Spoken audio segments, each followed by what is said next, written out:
Mad Flow San Music. Pablo Norman patay gutom Norman pangit patay gutom Norman patay gutom Patay gutom si Norman hampas lupa Strong Igorot at work! Kahit kung lang sabihin, pumunta ka, talaga matapang ka! Maka gago! Boy! Norman pangit hampas Pare, sa inidoro ko natutulog, pare. Hampas lupa Galingan mo ba? Norman Kayo ang mga tunay na demonyo! Alaala na talaga si Kulaong. Ano na talaga 'to? Ah, ano na talaga 'to, eh, pa alam niyo yung sabi ko sa nakikita ko si Kulaong, talaga sabi ko, buti na lang talaga umalis ako diyan. Buti na lang talaga umalis ako sa pagsuporta. Buti na lang nakinig ako kila Papa Trix, DJ Byron, Macber, Tol Jojo de Guzman, Spencer Lacale. Buti na lang talaga nakinig ako sa mga kasama ko sa 14 Vloggers na umalis diyan. Actually yung 14 Vloggers na yon nabuo nung umalis kami. Kumbaga yun yung naging tawag sa'min, 14 Vloggers umalis ng suporta o umalis sa pagsuporta kay Kulaong. Buti na lang talaga kasi alam niyo po, kita niyo, walang ano 'to, walang patumangga 'to sa paggawa ng masama, eh. Tapos siya naman ang gumawa ng dahilan para siya ay mapansin ng PNP. Tapos sasabihin niya edited. Sisisihin si Makagago, sisisihin si Pugenius. Samantalang siya ang nagpakita sa mismong live niya na siya'y nakasuot ng suot ng, general ng PNP. Anong kabobohan niyang Kulaong? 'Di ba, ito po yung balita, tapos, play natin yung mga video ni Kulaong mamaya. Magsasampa ng reklamo ang Napolcom laban sa content creator na si Norman Mangusin o mas kilala bilang Francis Leo Marcos dahil yan sa pagsusuot niya ng police uniform. Ipinakita kanina ng PNP ang litrato ni Mangusin na naka-ceremonial blue uniform at meron pang mga insignia. Ayon sa Philippine National Police, sagrado ang kanilang uniforme. Dapat na raw mahinto ang online circus na ginagawa ng mga content creator. Kasama po yan, sir, sa mismong iniimbestigahan kung saan siya nakakumuha o paano siya nakapag-produce ng uniforme. Hindi exemption ang pagiging vlogger. Ang batas ay pantay na ipinapatupad at ang uniforme ay simbolo ng lehitimong otoridad.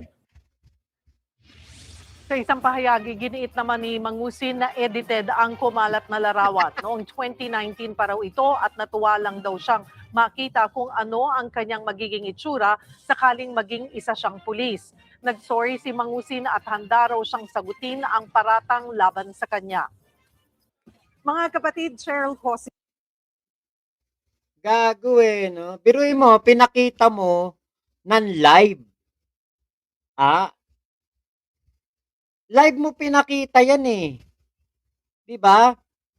So, talagang ano yan, intentional na ipakita mo sa mga manonood mo, na ikaw ay nakakapagsuot ng damit ng heneral. Intentional yan, Kulaong. Ngayon, eto yung kanya sinagot. Ito yung kanyang, sinagot na ay medyo maliit pala dito. Teka, tignan natin kung kaya dito. Marcos.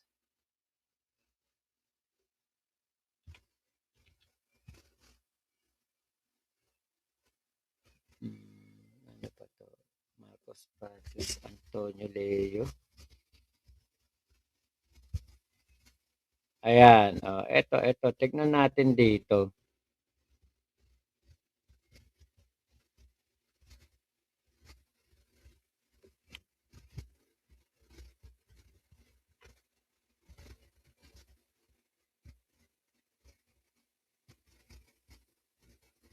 Okay. Dito medyo malaki-laki, okey. Medyo malaki-laki dito. Eto, ayan. Eto po yung kanyang sagot. Ah, eto mahalata mo talaga wala talagang abogado. Yung kanyang mga pinagmamalaki na siya ay, may mga abogado, napakarami abogado, hindi totoo. Wala talaga 'tong abogado na magsasabi ng tama't mali sa kanya.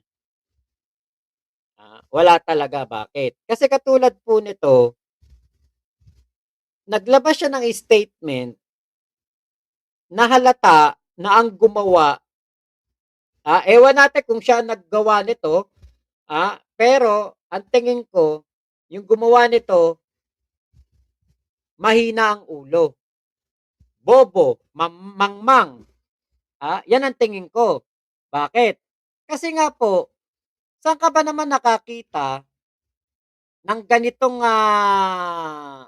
sasagot ka ng official statement, pero ang nakalagay, official statement of Francis Leo Marcos regarding sa larawan na inilabas nila na kung saan ako ay naka-uniforme ng pulis. Anong nilabas nila? Kulaong, ikaw ang naglabas niyan sa live. Tapos nakalagay, attention Napolcom, mali pa spelling. 'Di ba? So, bobo talaga, mali spelling eh. Para sa kaalaman, ang nakikita nyo pong larawan ay edited. Baka mamaya kulaong ipa-edit sa'yo to, hindi mo kayang i-edit to. Ah, 'di ba? Baka mamaya ipa-edit sa'yo to ng Napolcom, harap-harapan. Hindi mo kayang editin. Kasi katulad nito, ah, kung ang ilalagay mo diyan, yan ay edit. Sus Maria Josep, paano naging edit?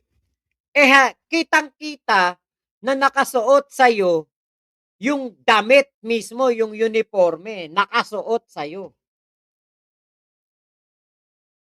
'Di ba? Nakasuot sa'yo eh. Yan po. Kita nyo ay edited. Yan po, ginawa ko nung January of 2019. Nakakatuwaan ko lang tignan ang akong yun ang ano eh, kaya sabi ko talagang baka si Kulaong lang gumawa nito eh. Ang akong sarili, kung ano ba ang itsura ko kung sakaling ako'y maging pulis. Ngunit kailanman hindi ako nangahas na isuot ang uniforme ng pulis. Sinuot mo na nga, bobo! Ah, sinuot mo na nga, bobo ka ba? Sinuot mo na nga yung uniforme ni Maralag eh.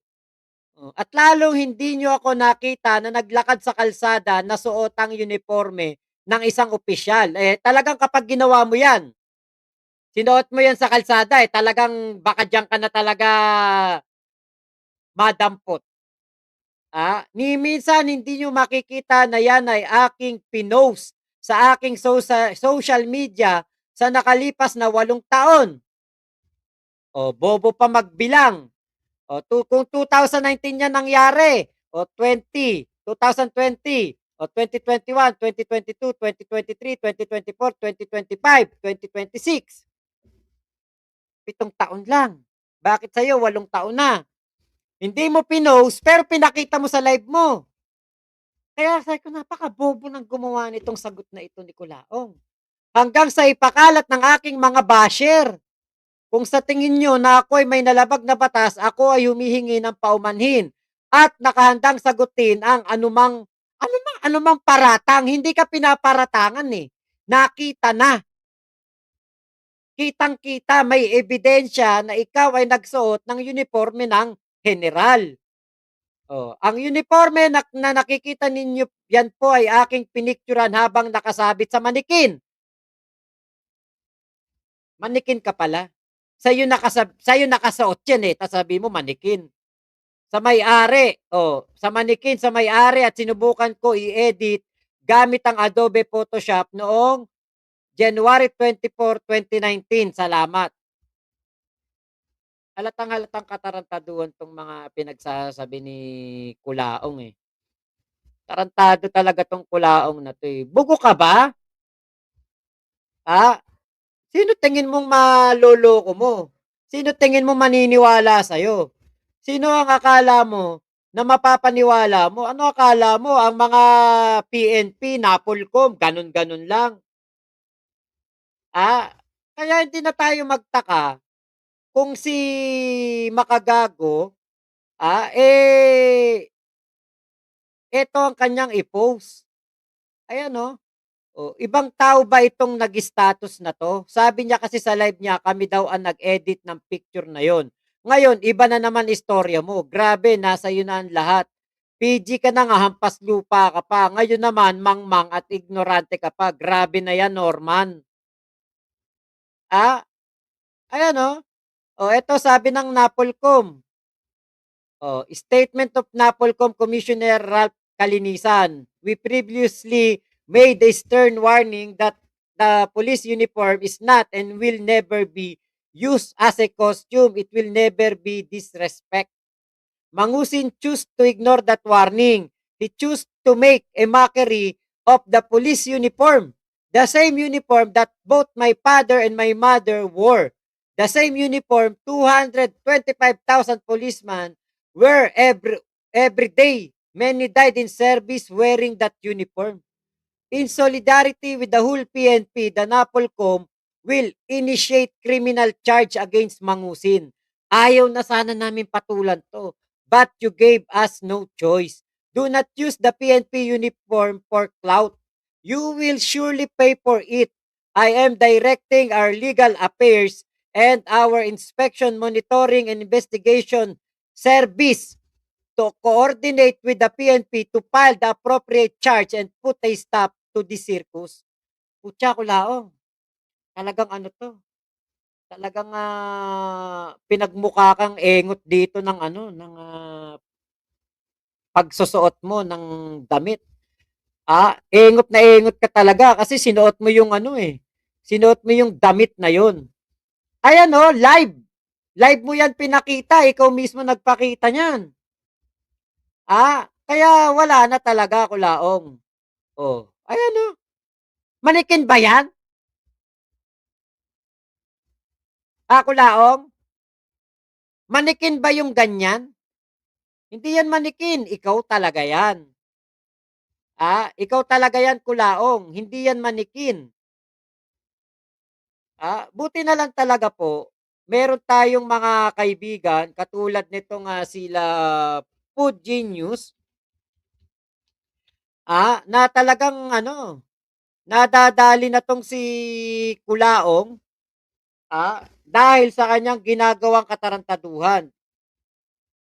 Oh, eto ang kanyang palusot. Tarantado ka, Kulaong? Sasabihin mo edited 'yan? Kitang-kita naman sa katawan mo nakasabit. Kitang-kita.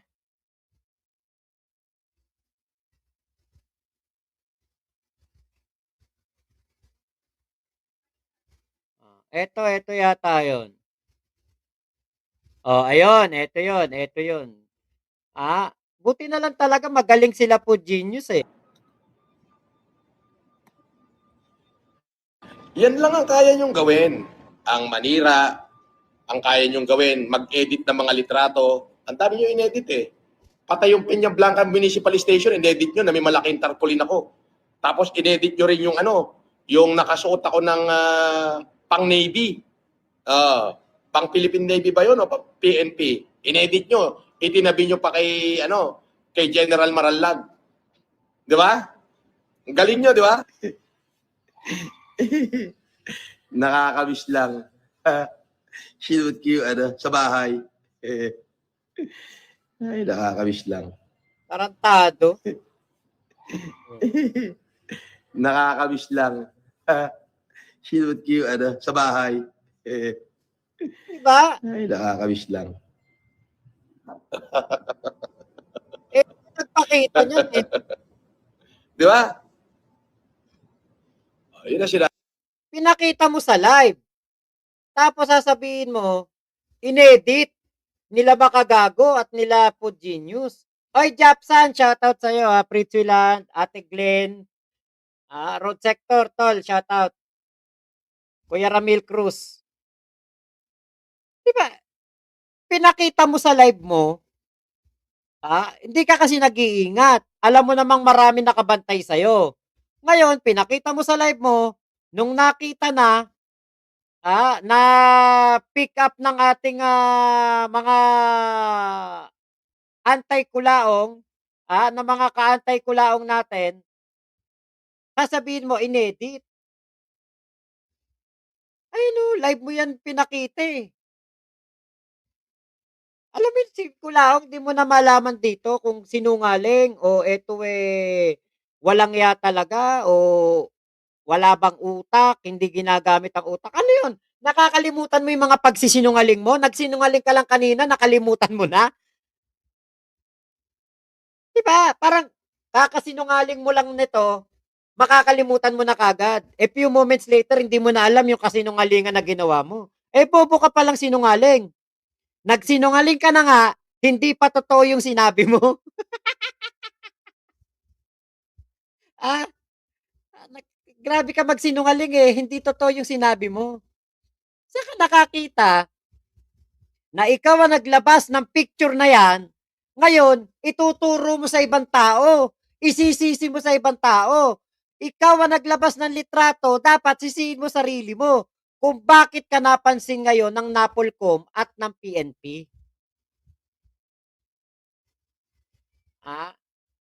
Nakakalimutan niyang sinungaling siya, Kuya Geoffrey Tison.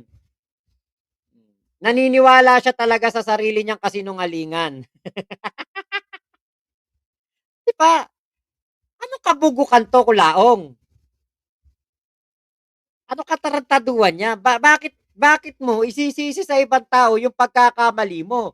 Bakit mo ba kasi pinakita yan? Dapat hindi mo yan pinakita.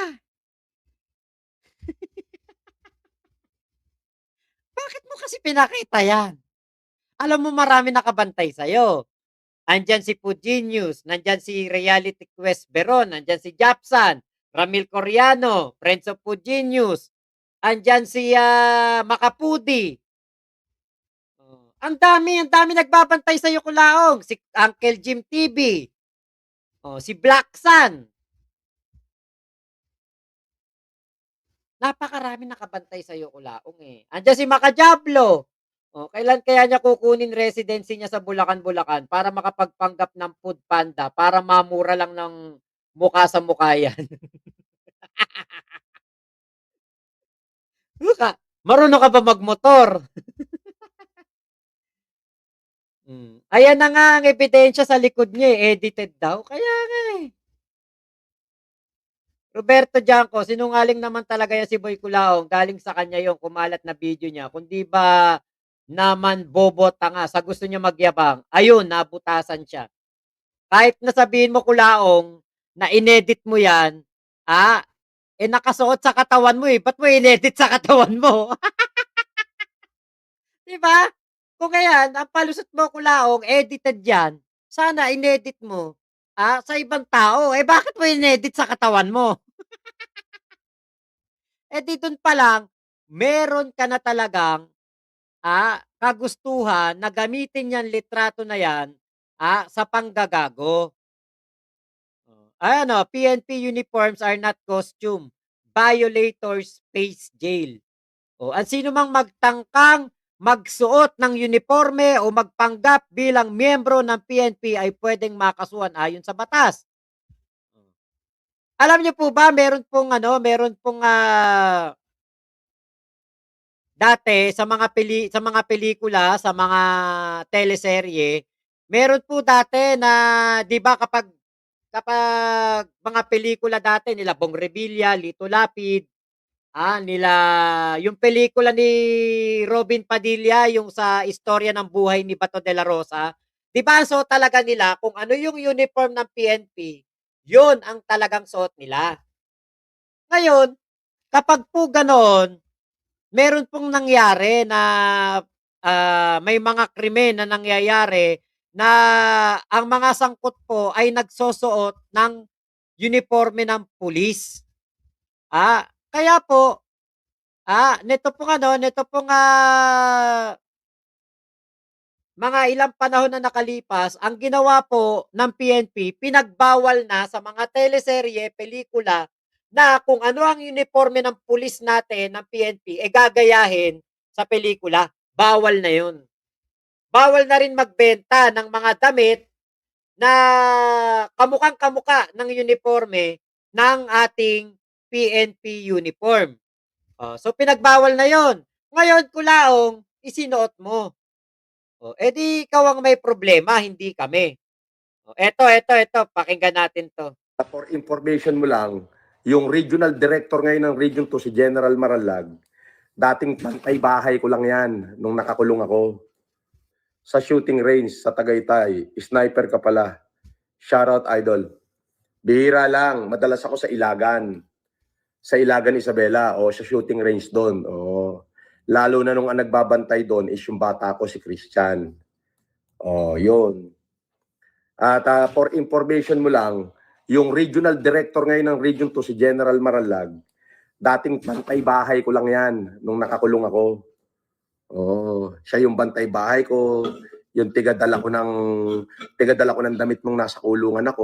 Mabuting tao rin naman yan. As in, masasabi kong bata ko talaga yan. Kaya sinuot mo, kulaong, yung damit ni Colonel Maralag. Ngayon ay ano na 'to, general na 'to ngayon. Kaya niya naisuot kasi nga naging kaibigan niya naman talaga, hindi naman maitatanggi. Naging kaibigan niya talaga po 'yan. Kung tutusin meron pa nga sila ditong video, pareha silang bumabati kay Kap Nino Barsaga. Nga pala, binabati ko ng isang maligayang kaarawan yung ating kaibigan dyan na si Nino Barsaga. Happy birthday, bro. Dito ako sa Isabela ngayon. Actually,